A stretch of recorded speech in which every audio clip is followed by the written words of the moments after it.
오늘따라 머리가 어지럽네. 허리도 너무 아프고. 어머니, 제가 마실 물은 아직도 멀었어요? 저 목말라 죽겠단 말이에요. 미안하다. 금방 가져다 주마. 그래, 우리 며느리 몸도 아픈데 고생 많지? 아, 진짜 어머니. 제가 찬물 말고 뜨거운 물 가져다 달라고 말씀드렸잖아요. 몇 번을 말씀드려야 이해하시겠어요? 아니면 일부러 저한테 이러시는 거예요? 깜빡했구나. 미안하다. 내가 얼른 가서 뜨거운 물로 다시 떠오마. 여보 나왔어. 몸은 괜찮아? 아, 몰라. 어머니가 또 나한테 일부러 심술 부리고 계셔. 아무래도 이제 나 간병해주기 싫으신가 봐. 뭐라고? 어머니, 그게 정말이에요? 안 그래도 아픈 사람한테 왜 심술을 부리고 그러세요? 심술이라니. 난 그런 거 부린 적 없다. 그저 물을 가져다 달라기에 줬을 뿐인걸. 그게 심술이죠, 어머니. 일부러 저 괴롭히시려고 맨날 찬물만 가져다 주시잖아요. 어머니, 도대체 요즘 왜 이러세요? 솔직히 저희가 어머니랑 얼굴 자주 보려고 간병도 부탁드렸던 건데 역시 그냥 전문 간병인을 쓸 걸 그랬네요. 어머니께 아무리 사랑을 나타내려고 해도 저희를 너무 힘들게 하시는 것 같아요. 사랑? 그래, 사랑이란 말이지. 잠도 제대로 못 자고 밤낮으로 노비처럼 간병을 시키는 게 너희들이 말하는 사랑이란 말이지. 어머니 무슨 말을 그렇게 하세요? 됐다, 됐어. 나는 너희들의 사랑 이제 안 받으련다. 어머니, 어디 가세요? 제 물은요? 내 물은 내가 알아서 먹어라. 난 이만 가련다. 안녕하세요, 행복한 어르신들. 오늘도 어르신들과 나누기 위한 사연 보따리를 들고 왔습니다. 오늘 사연의 주인공은 72살의 홍금덕 할머니이십니다. 시청하시면서 떠오르는 말이나 생각이 있다면 무엇이든 댓글로 남겨주시면 감사하겠습니다. 그럼 바로 이야기 시작합니다. 어르신들, 먼저 인사부터 드리겠습니다. 저는 올해 72살인 홍금덕이라고 해요. 평생 양심에 걸리는 일 없이 잘 살아왔다고 자부했지만 하루아침에 신세가 바뀔 줄은 몰랐어요. 2년 전에 세상을 떠난 남편은 건설업자였어요. 엄청나게 큰 기업은 아니었지만 아들과 세 식구를 먹여 살리는 데는 전혀 모자람이 없었죠. 제가 남편에 대해 가장 존경했던 점은 바로 사람 보는 눈이었어요. 처음 만나는 사람이라도 척 보면 그 사람의 모든 걸 꿰뚫어 보는 능력이 있는 사람이었죠. 그렇게 믿음직하던 남편이 하루아침에 쓰러졌을 땐 정말 세상이 무너지는 것 같았어요. 특히나 남편이 세상을 떠나기 전에 제 손을 꼭 붙잡고 하던 말 때문에 더 그랬죠. 이렇게 먼저 가서 미안해요. 가기 전에 당부 하나만 할게요. 어떤 일이 있어도 재산 명의는 당신 걸로 유지하도록 해요. 저는 남편의 말이 의아하긴 했지만 늘 옳은 말을 하는 사람이었기에 그대로 했어요. 얼마 지나지 않아 남편이 세상을 떠나고 아들인 현호가 회사를 이어받았죠. 현호는 다소 차갑긴 해도 똑똑한 아들이었어요. 32의 예쁜 아가씨랑 결혼해서 손주도 안겨주었고요. 제가 혼자 된 처지가 씁쓸하긴 했지만 그래도 괜찮다고 생각했어요. 저를 이어 세상을 행복하게 살아갈 아들네 가족이 있으니 말이죠. 이 모든 행복한 일상이 뒤바뀐 건 바로 아들의 전화 한 통부터 시작됐어요. 현호로부터 걸려온 전화였죠. 여유롭게 커피 한잔하고 있던 저는 갑작스러운 전화가 의아했지만 서둘러 받았습니다. 어머니, 큰일 났어요. 이 일을 어쩌면 좋죠? 왜 그래? 무슨 일이니? 어머니, 규성이 엄마가 교통사고를 당해서 지금 병원에서 수술 중이에요. 의사가 일상생활에는 문제가 없을 거라고는 했지만 다리를 다쳐서 당분간 계속 입원해 있어야 한대요. 그렇잖아도 일 때문에 정신도 없는데 간병인을 어떻게 해야 할지 고민이에요. 집사람이 예민한 편이라서요. 우리 규성이 유치원 등하교도 시켜야 하는데 왜 하필 이런 때에 사고가 난 건지 모르겠어요. 현호는 간병인 때문에 고민인 것 같았어요. 말로는 고민이라고 했지만 분위기상 제가 해주기를 바라는 것 같았고요. 도움을 청하는 자식을 외면할 부모가 어디 있을까요? 저도 모르게 입이 움직였답니다. 아들, 걱정하지 마. 엄마가 도와줄게. 간병인 모르는 사람 쓰는 것보다야 이 엄마가 하는 게 낫지 않겠니? 어머니, 그게 정말이세요? 사실 그렇지 않아도 어머니한테 부탁을 드리고 싶었어요. 그런데 도저히 입이 떨어지질 않더라고요. 어차피 너희 아버지 돌아가시고 심심하던 차이야. 이 엄마가 도와줄 테니까 아들은 더 이상 신경 쓰지 마. 현호는 연신 고맙다고 말했어요. 어머니 덕분에 한시름 놓았다며 안도하는 모습에 저도 기분이 좋았죠. 사실 남편 없이 홀로 집에 있는 것이 쓸쓸하던 차였으니 잘 되었다고 생각했어요. 간병 일이 정말 힘들다는 것은 알았지만 남도 아니고 며느리를 위해서 못할 게 뭔가 싶은 마음도 있었고요. 현호로부터 며느리가 사고 때문에 조금 예민해진 상태니 이해해달라는 말을 듣긴 했지만 괜찮았어요. 사람이 자기 몸이 힘들면 예민한 건 당연한 일이었으니까요. 어머니, 오셨어요? 이런 일로 귀찮게 해드려서 정말 죄송해요. 규성 아빠한테 그냥 간병인 쓰자고 몇 번 말했는데 일이 이렇게 돼버렸네요. 죄송할 게 뭐니? 가족끼리 미안해할 것 없다. 정나한테 미안하면 얼른 쾌차에서 씩씩한 우리 며느리로 돌아와 주렴. 제 말에 며느리는 감동이라도 받은 모습이었습니다. 병실은 며느리만을 위한 1인실이었어요. 평소 자기 부인을 끔찍하게 아끼는 현호다운 결정이라는 생각이 들었죠. 저는 며느리가 일을 시키기도 전에 방안을 살폈어요. 어지럽더군요. 거동이 불편하니 치우지 못한 것이었겠죠. 저는 얼른 내부를 깨끗하게 청소했습니다. 제 덕분에 깨끗해진 병실을 보며 며느리도 기뻐하는 눈치였어요. 와, 어머니 정말 대단하세요. 덕분에 방안이 너무 깨끗해졌는데요? 뭘 이 정도로. 전에 현호랑 같이 살 적에는 더 한 것도 많이 치워봤단다. 뭐 더 필요한 건 없고. 정말 죄송하지만 물 한 잔만 부탁드려도 될까요? 다리 때문에 움직이기가 힘들어서요. 물 정도 가지고 뭘. 그래, 여기 옆에 있는 정수기에서 떠다 주면 되지. 아, 어머니, 그게 실은 여기 병실에 있는 건 맛이 이상하더라고요. 죄송하지만 바깥 편의점에서 사다 주시면 안 될까요? 아, 그렇구나. 그럼 물론이지. 편의점에서 사다 주면 되는 거지? 네, 어머니, 정말 감사해요. 현호의 말대로 며느리가 조금 예민한 구석은 있었지만 괜찮았어요. 충분히 감당할 수 있다고 생각되었죠. 그래봤자 젊음의 치기일 뿐이고 저는 경험 많은 어른이니까요.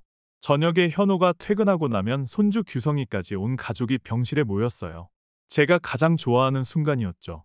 할머니, 보고 싶었어요. 아이고, 우리 예쁜 강아지.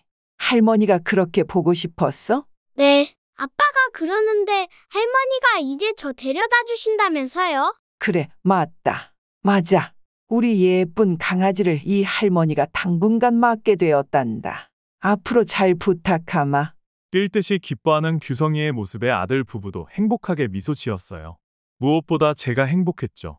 비록 병실이긴 했지만 정말 오래간만에 느끼는 가족 간의 정이었거든요.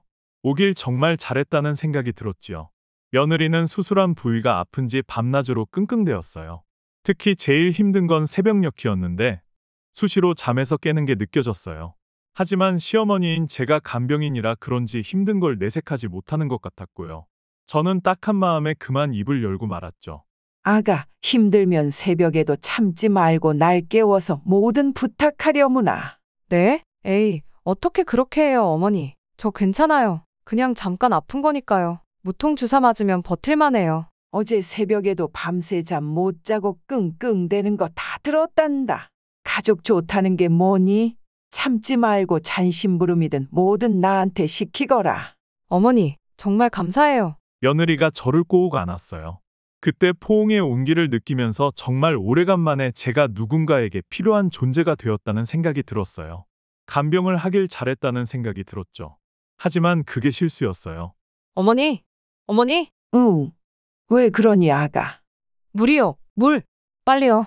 물? 그래, 알았다. 잠깐만 기다리거라. 시계를 보니 새벽 3시였어요. 자다가 며느리의 부름에 깨서 얼른 병실을 나섰습니다. 정신을 차릴 새도 없이 매일 며느리를 위한 물을 사던 편의점으로 갔죠. 바깥에는 비가 억수같이 쏟아지고 있더군요. 비를 뚫고 곧바로 물을 사서 며느리에게 가져다 주었어요. 태연히 누워서 저를 기다리고 있던 며느리가 물을 받았어요. 자다 깬 상태라 비몽사몽이긴 했지만 아픈 며느리를 위해 무언가를 해주었다는 생각에 기분이 좋았어요. 그런데 물병을 받은 며느리의 얼굴이 벼랑간 싸늘하게 굳는 게 아니겠어요? 어머니, 설마 지금 찬물을 가져다 주신 거예요? 응? 찬물이 아니라 따뜻한 물을 마시고 싶은 거니? 아니, 이 밤에 찬물을 어떻게 마셔요, 어머니? 안 그래도 힘들어 죽겠는데 어머니까지 도대체 왜 이러세요? 그렇구나. 미안하다. 내가 얼른 가서 데워오마. 며느리의 성화에 얼른 물병을 도로 받아 들고 휴게실로 가 물을 데웠습니다. 휴게실에 있는 커다란 거울에 제 모습이 비쳐 보였어요. 자다 깨서 헝클어진 머리에 반쯤 벗겨진 잠옷, 정신없이 달리느라 구겨진 병실 슬리퍼까지. 영락없는 거짓골이었죠. 내가 뭐 때문에 이런 꼴로 봉사를 하고 있는 건가 하는 생각에 벼랑간 우라가 치밀었어요. 무엇보다 며느리의 신경질적인 태도가 마음에 들지 않았으니 말이죠. 하지만 어쩌겠습니까? 아픈 사람인걸요? 그저 지금 아프니 저런 거겠지 하는 마음으로 상황을 넘겼어요. 물을 잘 데워서 며느리에게 가져다 주었습니다. 제가 힘들게 떠온 물을 꼴딱꼴딱 받아 마시는 며느리 곁에 섰어요. 저도 모르게 두 손을 모아 서 있는 꼴이 꼭 주인마님의 눈치를 보는 노비 같더군요. 그건 과장이 아니었어요. 저는 며느리가 물을 마시는 순간에도 혹여나 무언가 잘못한 건 없나 눈치를 보고 있었으니까요. 며느리의 얼굴 주름이 한결 나아지자 저도 모르게 안도의 한숨이 나왔어요. 어머니, 정말 감사해요. 그리고 죄송해요. 아까 저도 모르게 너무 짜증을 낸 것 같아요. 몸이 힘드니 그럴 수도 있지. 신경 쓰지 말고 어여 차거라. 회복을 위해서는 그게 제일이야. 정말 감사해요, 어머니. 그럼 다음에도 잘 부탁드릴게요. 며느리는 감사하다며 잠이 들었어요. 반면 저는 그날 새벽 도통 잠이 들 수 없었습니다. 다른 것 때문이 아니라 며느리의 마지막 말이 귓가에 맴돌았어요. 다음에도 잘 부탁드린다. 라는 말. 그게 정말 무서웠어요. 다시 또 새벽에 깨서 유령 같은 꼴로 바깥을 나돌게 될까 봐요. 그리고 그 예감은 틀리지 않았습니다. 어머니, 오늘은 제 친구들이 병문안 오기로 한 날이에요. 미리 병실 청소 좀 부탁드릴게요. 며느리는 제가 청소하는 게 당연하다는 듯 말했습니다. 저는 그런 며느리의 태도가 다소 의아하긴 했지만 고개를 끄덕였어요. 아픈 사람하고 입씨름을 할 수는 없는 노릇이니까요. 아참, 그리고 내일부터는 규성이 등하원도 부탁드릴게요. 규성이 아빠가 회사 일 때문에 당분간 바쁠 거라고 해서요. 그래, 걱정하지 말거라. 다음 날부터 제 하루 일정은 더욱 바빠졌습니다. 새벽같이 일어나 손주인 규성이를 등원시키고 불이 나게 병원으로 돌아와야 했어요. 돌아오면 며느리가 기다렸다는 듯 밀린 일을 부탁하기 시작했죠. 물, 간식, 청소, 하다못해 자기 소변까지. 온갖 잔심부름이 제게 주어졌죠. 하나둘 일을 해나가다 보면 내가 간병을 하는 건지 아니면 대감집 노비로 들어온 건지 헷갈릴 지경이었어요. 그렇게 정신없이 일을 하고 있는데 갑자기 병실 문이 열렸습니다. 며느리가 말했던 친구들이 온 것이었지요. 얘들아, 보고 싶었어. 진작 오라니까 왜 이제 온 거야? 젊은이들답게 활달한 분위기가 넘치더군요. 그때 저는 정신없이 걸레질을 하고 있었어요. 하지만 그 활달한 분위기에 저도 모르게 멍하니 그 광경을 바라보았죠. 그런데 그때였어요. 며느리 친구 중 하나가 절 두고 입을 연 것은 그런데 저기 걸레 들고 있는 분은 간병인이셔? 응? 아, 너희 남편 돈 많이 번다더니 24시간 간병인도 쓰고 대단하다. 그게. 그렇지 뭐. 우리 남편이 워낙 날 끔찍하게 아끼잖아. 설마 지금 저걸 나에 대한 소개로 한 건가? 저는 며느리를 뚫어져라 바라보았습니다. 무엇이든 더 말해보라고요. 이쪽 분이 내 시어머니고 나를 간병하기 위해 와주셨다고. 그러기에 정말 감사하다고. 적어도 그렇게는 말해줄 거라 믿었습니다. 하지만 며느리는 오히려 저에게서 고개를 돌려버리더군요. 충격적이었습니다. 며느리는 친구들 앞에서 저를 그저 모른 척하고 있었어요. 마치 생판 모르는 남처럼 그저 정말 하찮은 노비처럼 대하고 있었던 것이죠. 저는 그 자리에 얼어붙어 있다가 그대로 바깥으로 나갔어요. 갈 곳이 없어서 환자용 화장실에 들어갔습니다. 거울에 비친 제 모습이 보였어요. 양손에 고무장갑을 낀 채 걸레를 든 추레한 노인이 보였습니다. 네, 며느리는 그런 제 모습이 부끄러워 차마 시어머니라는 것을 밝히지 않은 것이지요. 너무 억울하고 분해서 눈물도 나오지 않았어요. 가슴에 누가 큰 불이라도 지른 것 같았지요. 잠시 뒤 병실에 돌아가니 며느리의 친구들은 모두 돌아가고 없었습니다. 홀로 남은 며느리는 조금 전 일에 죄책감을 느끼는지 제 시선을 피하고 있었고요. 그 모습을 보니 정이 뚝 떨어지더군요. 저것은 사람의 자식이 아니라는 확신이 들었습니다. 하지만 저는 그런 며느리를 마지막으로 시험해보고 싶었어요. 남편으로부터 배운 것이었지요. 어떤 사람을 버리기 전에는 그를 마지막으로 시험해보라고. 어머니, 아까 일은 정말 죄송해요. 저도 그러려고 그랬던 게 아니라. 괜찮다. 그럴 수도 있는 거지. 물 갖다 주랴? 네? 네. 그래 주시면 감사하죠. 그래, 알겠다. 곧바로 병실을 나가 평소처럼 물을 사다 주었습니다. 아무 말 없이 며느리에게 물을 건네었지요. 멋쩍은 표정으로 물병을 받은 며느리의 미간이 꿈틀대는 게 보였어요. 잠시 망설이던 며느리의 입이 주저없이 움직였습니다. 어머니, 저 찬물 안 마시는 거 아시면서. 저는 그날로 며느리를 버렸습니다. 물론 내색은 전혀 하지 않았지요. 며느리 모르게 아들인 현호에게 모든 일의 진상을 밝힐 생각이었어요. 그래야만 모자간에 문제가 없을 테니까요. 하지만 제가 한 가지 간과한 게 있었어요. 바로 제 아들은 며느리를 끔찍하게 아낀다는 것이었지요. 모든 일의 진상을 들은 아들은 되레 화를 냈습니다. 어머니, 그래서 고작 그 정도 일 가지고 아픈 사람을 매도하시는 거예요? 예상치 못한 아들의 반응에 눈이 핑핑 돌았어요. 제 아들인 현호만큼은 내 배로 아프게 낳은 피부치만큼은 제 편을 들어줄 줄 알았던 것이지요. 하지만 아니었습니다. 억울함에 입이 저절로 움직였습니다. 현호야, 너는 내 부인이 아픈 것만 보이고 내 엄마가 노비 취급받는 건 보이지 않는 거니? 그렇게 과장하지 마세요, 어머니. 아픈 사람이 짜증내는 건 당연하죠. 그리고 친구들 앞에 모른 척한 거요?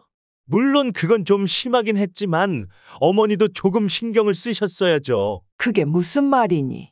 그럼 지금 내 잘못으로 일이 그렇게 되었다는 말이니? 그렇다는 게 아니라, 아니 어머니도 생각해 보세요. 친구들 앞에서 시어머니가 그렇게 부끄러운 모습으로 서 있으면 어떻겠냐고요. 현호야, 널 내가 어떻게 키웠는데 지금 이게 대체 무슨 말버릇이니? 저도 모르게 손에 주먹이 꽉 쥐어졌어요. 살면서 손찌검 한 번 해본 적 없는 아들이었어요. 아무리 어려도 회초리 한 번 들지 않았지요. 그랬던 게 문제일까요? 현호마저 늙은 저를 막 대하고 있는 현실이 믿기지 않았습니다. 마치 끔찍한 악몽을 꾸고 있는 것처럼요. 그래, 모든 게 내 잘못인 모양이구나. 내 잘못이야. 계속 그렇게 말씀하지 마시라니까요. 저희도 저희 나름대로 최선을 다하고 있는 거예요. 그래도 어머니가 며느리 간병 일하시면서 보람도 차고 얼마나 좋아요? 보람? 지금 보람이라고 한 거니? 네, 보람이요. 다른 노인들은 혼자 집에 있으면 치매도 금방 오고 한다는데 저희 덕분에 일도 하실 수 있는 거잖아요. 덕분에 콧바람도 쐬시고요. 어떻게 하나뿐인 아들이 이렇게 말할 수가 있을까? 현호의 말에 서름이 왈칵 치밀었어요.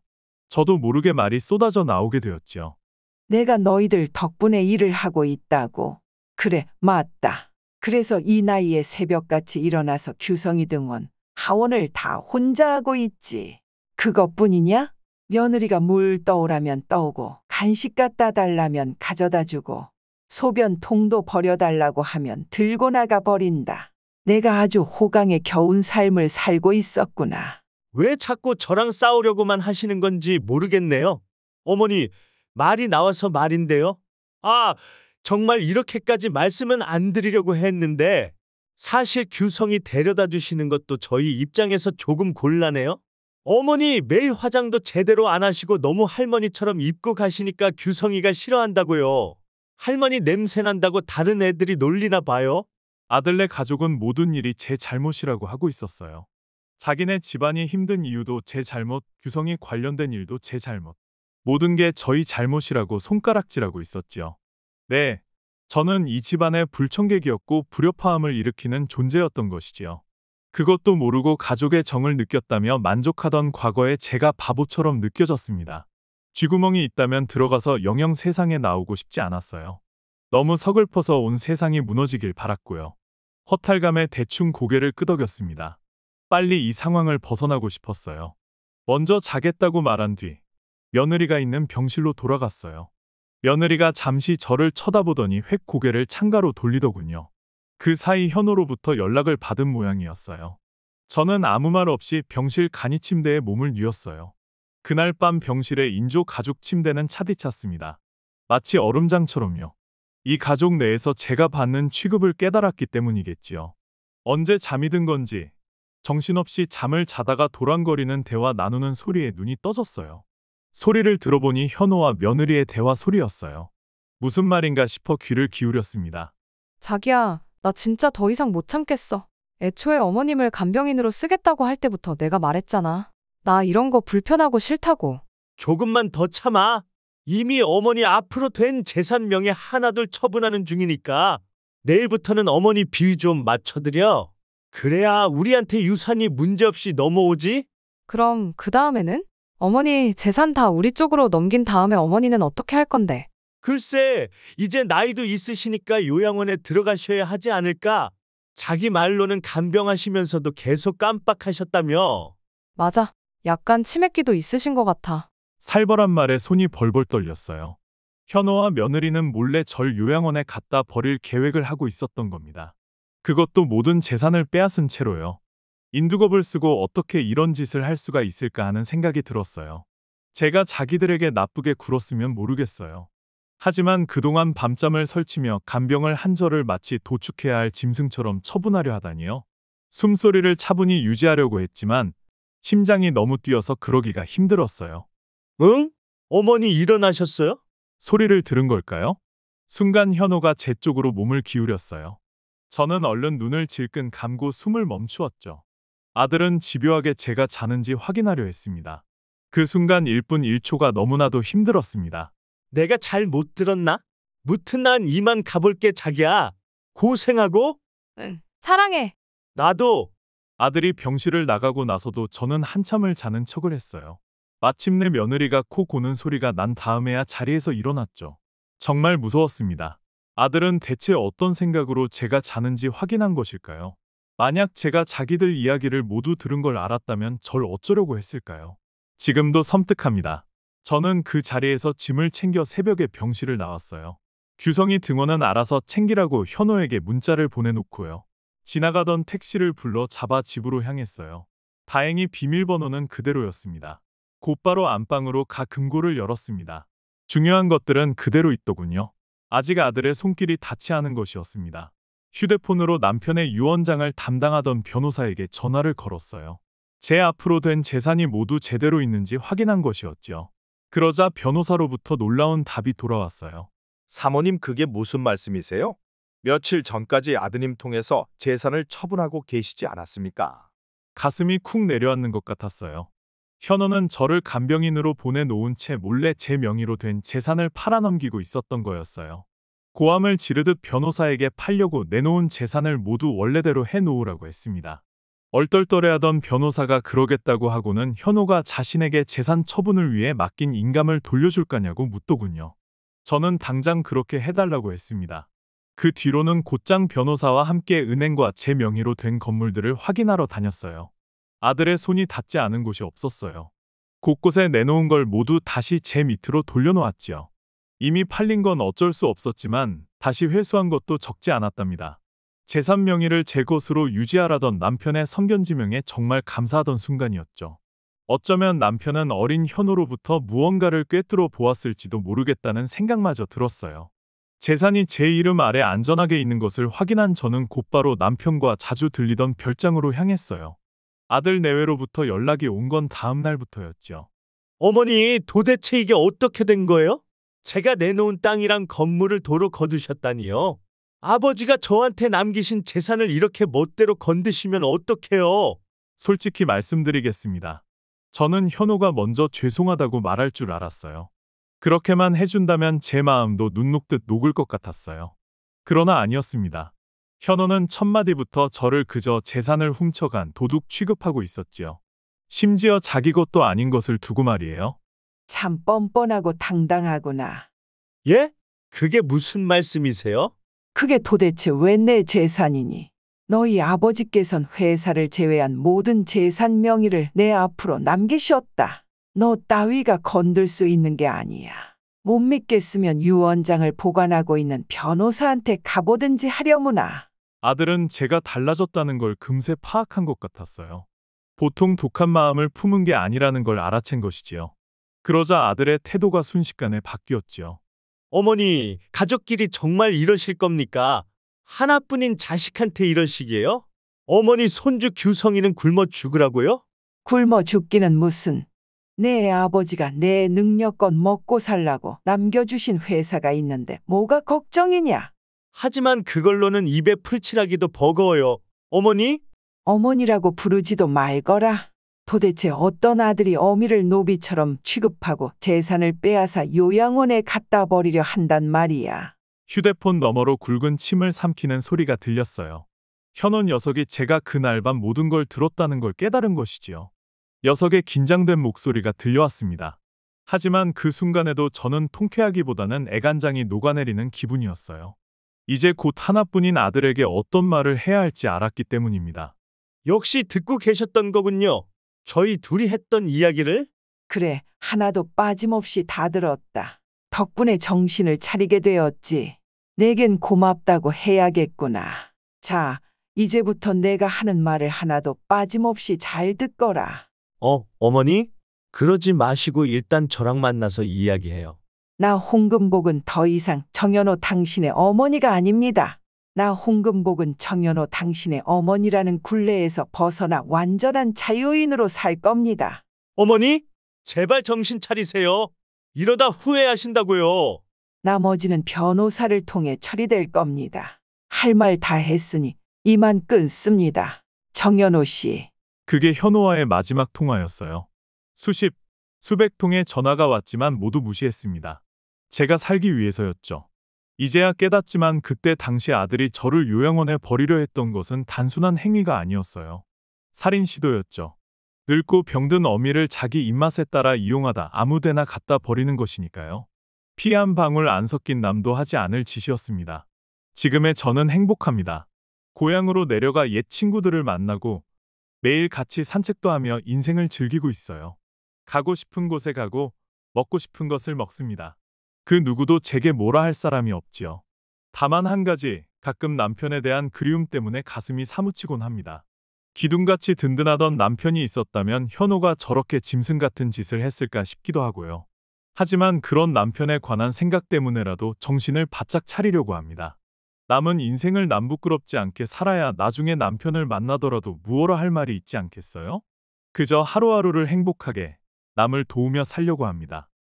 홍금복 할머니의 사연은 여기까지입니다. 어떠셨나요? 들으면서 가슴이 미어지는 사연이 아니셨나요? 충격적이기도 했지만 그만큼 할머니의 자기 삶을 지키기 위한 처절함이 돋보였던 것 같습니다. 우리의 행복한 일상을 지키는 것은 결국 우리 자신이라는 생각이 많이 드는 요즘입니다. 젊고 예쁜 자식들이 우리 곁에 있지만 세상을 살아가는 것은 오롯이 나 혼자뿐이지요. 나이가 든다고 해서 주눅 드실 필요 없습니다. 우리의 몸은 놀라운 존재고 정신은 작은 우주와 마찬가지니까요. 언제나 당당하게 어깨를 펴고 살아가시길 응원하겠습니다. 즐겁게 들으셨다면 구독과 좋아요, 알림 설정 부탁드립니다. 다음에 더 좋은 사연으로 돌아오겠습니다. 감사합니다.